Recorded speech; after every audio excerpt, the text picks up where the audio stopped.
En últimos días, tanto en Puebla como en Nuevo León, se ha dado polémica en torno a la aprobación de leyes locales en materia educativa que algunos críticos dicen estarían atentando, entre otras cosas, contra los colegios particulares, contra las escuelas particulares. Para conversar sobre eso tengo en línea a María de Jesús Amarripa Guajardo, ella es presidenta de la Confederación Nacional de Escuelas Particulares. Agradezco que nos tome la comunicación. María de Jesús, buenos días, ¿cómo está? Muy buenos días, Samuel. Gracias. Soy María de Jesús Amarripa Guardado, a tus órdenes. Gracias. Mucho gusto en saludarte y gracias por la invitación. Muchas gracias, María de Jesús. Oiga, empezando por el caso de Puebla, ¿es así de catastrofista como se ha criticado esta armonización o adecuación que está haciendo a la ley el gobierno local?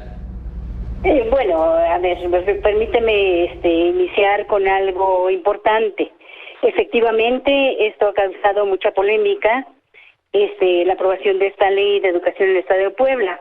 Pero yo digo que cualquier ley que regule la educación pues será controvertida en virtud de la importancia que reviste la educación para toda la sociedad, y eso está bien. Por eso, pues me parece que es fundamental identificar entre lo mediático político del asunto, de cualquier asunto, en este caso de la educación, que es básico y fundamental, la construcción de un aparato jurídico que permita la consolidación de un sistema educativo que requiere México. Entonces, la homologación, de acuerdo a lo planteado en la Ley General de Educación, pues los estados tienen que hacer este ejercicio de homologar sus respectivas leyes estatales a la Ley General de Educación. Así, esta ley se discutió y aprobó en diferentes estados, y esto es lo que ocurrió en Puebla. Pero, pues bueno, las temáticas que han resultado controversiales, pues son las mismas que surgieron cuando el análisis de la entonces iniciativa de la Ley General de Educación, ¿verdad? Por ejemplo, el tema es la propiedad de muebles e inmuebles de instituciones escolares educativas. Afortunadamente, en mi experiencia te puedo comentar que la Confederación Nacional de Escuelas Particulares se acercó a la SEP y esta entidad con una actitud de diálogo y conciliación. Estuvimos trabajando estos temas importantes, preocupantes, etcétera, por lo que el resultado fue una ley que, aunque es perfectible, porque todo es perfectible en este mundo, inclusive las leyes, pues sí recoge un espíritu de encuentro y colaboración. Este es el espíritu, yo considero, con el que se deben de interpretar las leyes estatales de educación. Es decir, si fueron escuchados ustedes, si fueron tomados en cuenta, ¿no se hizo al margen de las escuelas o de los colegios esta adecuación a la ley? Nosotros fuimos escuchados, nosotros sí fuimos, nuestras opiniones, sugerencias fueron acogidas, y te puedo decir que quedaron la gran mayoría de lo que nosotros llevamos, de las reflexiones que llevamos, fueron acogidas en la ley. Sí, efectivamente. ¿Puede esto, entonces, sí. ¿Pueden los propietarios, los encargados de colegios, los accionistas, incluso en algunos casos de estos colegios particulares, estar tranquilos sobre que no está en peligro ni el manejo del mismo ni el propio colegio? Por supuesto, una cosa es pertenecer al sistema educativo nacional y otra cosa es que los muebles e inmuebles sean propiedad. Es muy diferente. Esa no es materia de la ley de educación, la propiedad. Nuestro jurídico nos ha orientado en esto y nos ha dicho que hay que definir bien el objetivo de las leyes. En este caso estamos hablando de la Ley General de Educación, que regula la educación, pero no la propiedad. Para eso hay otras leyes, ¿verdad? Y eso no es el caso, no es el caso, ¿verdad?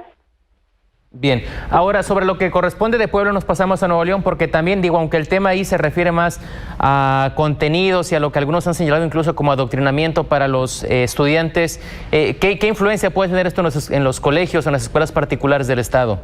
Bueno, yo ahí te diría en realidad que la educación, partamos de un punto importante. En el tema de la educación, pues hay una corresponsabilidad de todos los actores sociales, ¿verdad?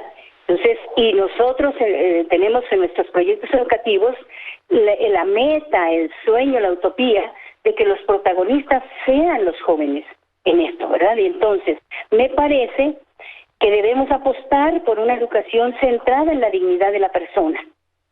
Y yo, bueno, pues sí, insisto en que pues tiene que tener, que tenga enfoque humanista la ley, y bueno, ya ahí tenemos un margen de acción para la educación, y que en ese enfoque todos somos corresponsables.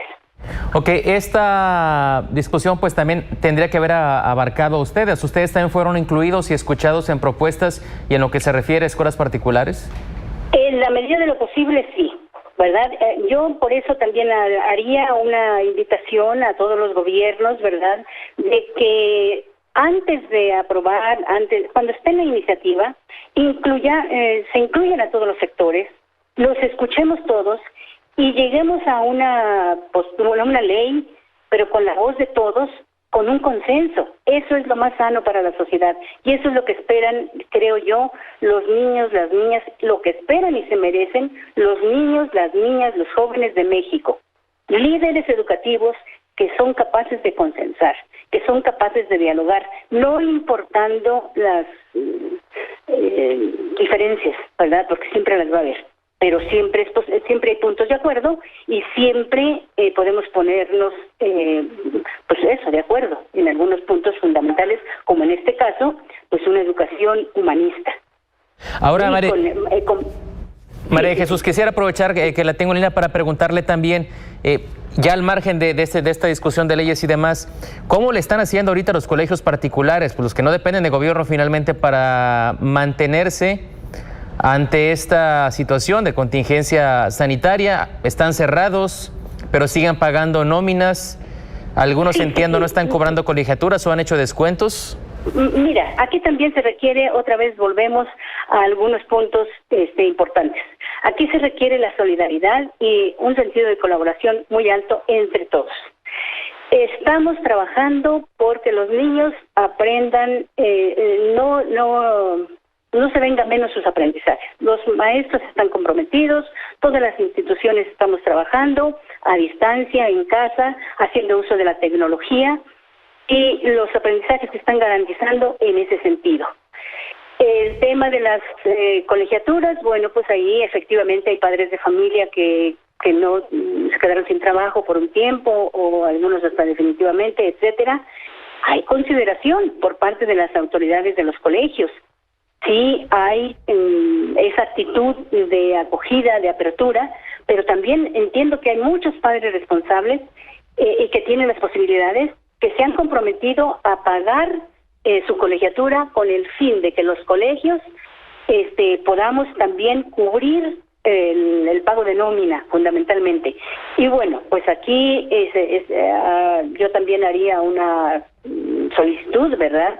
Ojalá tuviéramos también de parte del gobierno pues una consideración en el pago de impuestos, porque pues ahorita todos estamos siendo afectados y por eso todos necesitamos ser solidarios. Así estamos sobrellevando esta situación hasta encontrar la forma de no salir tan perjudicados en esto.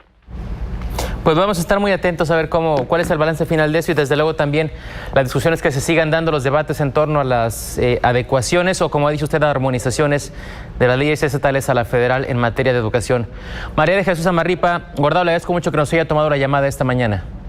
Al contrario, muchísimas gracias por habernos tomado en cuenta y estamos a sus órdenes. Gracias.